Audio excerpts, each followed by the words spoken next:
Les grandes fonctions RH, chapitre 6, les métiers de l'organisation et de l'administration. Alors, ces métiers de l'organisation et de l'administration des ressources humaines va vous proposer en fait un panel assez large de métiers. Vous allez pouvoir retrouver principalement chargé de ressources humaines, assistant de ressources humaines qui sont les plus connus, gestionnaire de la paie, responsable d'administration du personnel ou encore responsable de la paie et de la rémunération. Concrètement, ce sont des missions donc qui sont diverses et variées et qui vont varier en fait tout simplement, par rapport aux différents métiers, selon le niveau de responsabilité que vous allez avoir dans l'entreprise, mais principalement selon la taille de l'entreprise. Vous aurez aussi un rapport et un lien en fonction de la hiérarchie que vous allez avoir vis-à-vis de votre supérieur hiérarchique, si toutefois il y en a un, parce que parfois vous pouvez être seul au niveau de cette fonction RH, même s'il s'agit d'un poste d'assistant ressources humaines. Alors concrètement, quelles sont les missions principales qui vont pouvoir vous être confiées? Tout d'abord, la gestion administrative du personnel qui va comprendre différentes missions, comme la gestion des absences, des congés payés, maladies et autres types d'absences, les dossiers et la gestion des dossiers du personnel, la réalisation des contrats et des avenants aux contrats de travail, et donc, tout ce qui va concerner aussi l'établissement, le suivi, la suspension, la rupture de ces différents contrats. Le respect des obligations légales. Alors, obligations légales vis-à-vis de quoi? Du droit du travail, des accords d'entreprise, du règlement intérieur de cette propre entreprise, de la convention collective à laquelle est rattachée cette entreprise. Vous allez aussi être amené à pouvoir réaliser peut-être les fiches de paie si toutefois la paye n'est pas externalisée. On s'ensuivra également le calcul des charges sociales et des déclarations sociales, la réalisation du calcul de la gestion des traitements des salaires et des cotisations sociales, la réalisation peut-être aussi du recrutement et ce, en partenariat avec les managers présents, avec toutes les étapes et le process du recrutement, la formation également avec la réalisation de la gestion de la formation d'un point de vue administratif, le choix des organismes de formation et le lien avec l'organisme OPCO de vos références à votre entreprise pour pouvoir traiter et travailler tout ce qui va concerner la taxe de formation. La gestion enfin des instances représentatives du personnel et le suivi ces instances représentatives du personnel vis-à-vis de l'entreprise. Alors, quelles sont les compétences recherchées au niveau du savoir-faire? Comme pour les autres métiers, je vous propose en fait une structure et une répartition qui vous donne un petit peu une idée de la répartition et du temps qui va être accordé pour chacune de ces missions, ou tout du moins du niveau de mission qu'il va pouvoir y avoir. On va avoir tout d'abord le pilotage, la gestion et le cadre réglementaire qui va représenter à peu près à 53% la totalité de votre travail. On va retrouver dedans la gestion administrative et comptable qui va aussi bien être sur la gestion de la paye, la gestion et le suivi de tout ce qui va concerner la formation, la logistique du recrutement, les opérations liées à la gestion des ressources humaines. Vous voyez, c'est extrêmement large. On aura ensuite dans cette même catégorie le droit contentieux et négociation qui va reprendre tout simplement le suivi administratif des obligations liées aux instances représentatives du personnel, le suivi, le traitement des relations sociales avec ces instances légales, suivre les contrats, vérifier les aspects et les clauses contractuelles également, qui seront en rapport avec votre périmètre et votre entreprise. On aura enfin le pilotage et la maîtrise des coûts, qui va concerner plutôt principalement la gestion administrative d'une activité et aussi tout ce qui va être en rapport avec la gestion des arrêts maladie. Nous aurons aussi, ensuite à 22%, donc qui est une bonne majorité aussi de votre activité, tout ce qui va être concerné le management, le social et le soin. Soin toujours, on est sur la partie gestion des risques, hein.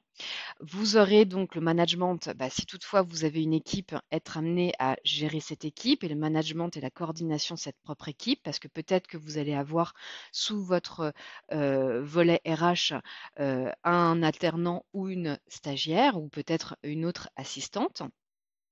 Vous aurez ensuite la gestion des ressources humaines à proprement parler avec tout ce qui va concerner la partie peut-être recrutement, mobilité, le reclassement ou les formations, ainsi que les élections des instances représentatives du personnel. Nous aurons également une partie conseil et transmission qui concernera définir les besoins en développement des compétences de l'ensemble de vos collaborateurs.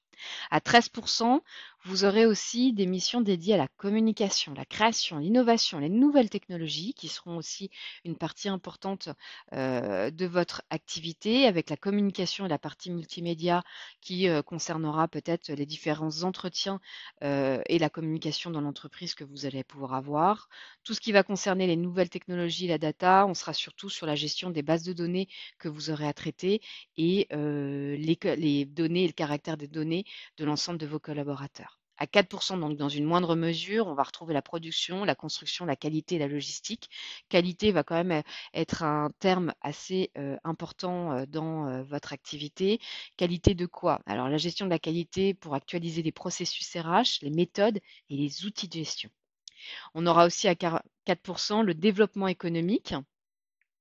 Tout ce qui va concerner en fait le traitement des mesures disciplinaires et enfin à 4% aussi la coopération, l'organisation et le développement de ces compétences où là on sera sur le suivi des outils numériques tout simplement de l'ensemble de votre organisation, le choix, le benchmark et également la mise en œuvre de ces différents outils numériques, aussi bien pour travailler sur le quotidien des ressources humaines que pour accompagner également l'ensemble de votre collaborateur et votre structure. Alors, quelles sont les compétences en termes de savoir-être cette fois-ci? Bah, vous l'aurez compris, travailler en équipe aussi bien vous au niveau de votre département RH si toutefois il y en a un, mais également travailler en équipe avec l'ensemble des acteurs de votre entreprise, manager, l'ensemble des collaborateurs, mais également aussi les partenaires sociaux. Être à l'écoute et faire preuve d'empathie, ça c'est la base même au niveau des ressources humaines et encore plus dans ces métiers de l'administratif. Faire preuve de rigueur et de précision, tout simplement parce que vous êtes dans des métiers de l'organisation. Quelles sont les formations pour pouvoir accéder à ces différents métiers de l'administration et de l'organisation? Bah, vous avez plusieurs niveaux de formation possibles en fonction de ce que vous allez vouloir, comment dire? Ce sur quoi vous allez pouvoir vous orienter. Tout d'abord en bac+2, vous allez aussi bien pouvoir, accéder à ce type de métier par le biais de BTS, d'assistant de gestion PME/PMI ou de BTS de comptabilité, gestion des organisations ou encore de DUT, carrière juridique. Vous avez des bac+3 aussi qui vous permettent, d'accéder à ces types de métiers avec des écoles, qui sont dédiées aux ressources humaines, des licences pro en gestion de ressources humaines ou encore des écoles de commerce qui vous donnent aussi une vision transversale, de l'entreprise et vous permettent de pouvoir accéder à ce type de métier. Et enfin, le dernier niveau qui est le bac+5 avec un master en ressources humaines. N'oubliez pas également que vous pouvez aussi passer par un parcours plus classique avec une évolution de chargé des ressources humaines qui permet également une évolution au poste de responsable RH dans les structures de taille moyenne de PME/PMI. Alors, je vous propose de comparer et de vous présenter en fait deux types de parcours, celui de gestionnaire de paie et chargé de ressources humaines, pour que vous puissiez vous faire une idée concrètement sur les parcours, formation et niveau de métier de ces deux types de métiers qu'on peut retrouver dans les métiers de l'administration et de l'organisation ressources humaines. Tout d'abord, on va se concentrer sur le métier de gestionnaire de paye. Ce métier de gestionnaire de paye va vous amener à travailler en collaboration avec différents profils. Vous allez être amené à travailler aussi bien avec des responsables RH ou des RH, responsables administratifs et financiers si toutefois il n'y avait pas de responsable RH peut-être éventuellement dans cette entreprise, et vous êtes aussi amené à travailler avec les experts comptables compte tenu des missions qui vous sont confiées autour des charges sociales et de la paye. C'est donc un métier de terrain, mais attention, un métier aussi énormément orienté sur les domaines juridiques, comptables, RH et gestion. Vous êtes sur un métier qui est en constante évolution. On est sur du juridique pur où il va falloir aller chercher l'information constamment pour pouvoir apporter les meilleurs éléments et avoir une conformité réglementaire qui soit la plus juste pour votre entreprise. L'expérience va donc être recommandée pour pouvoir évoluer sur ce métier et tout simplement pouvoir vous épanouir dans celui-ci.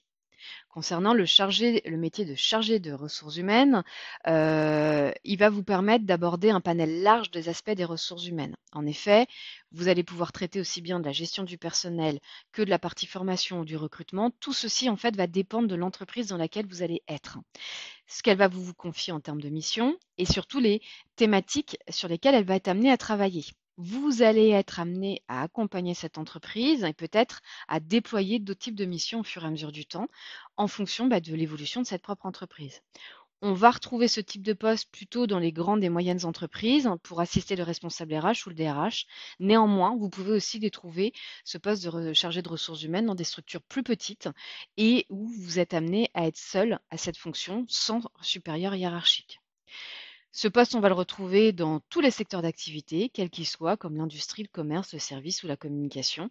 On a toujours besoin d'un chargé de ressources humaines.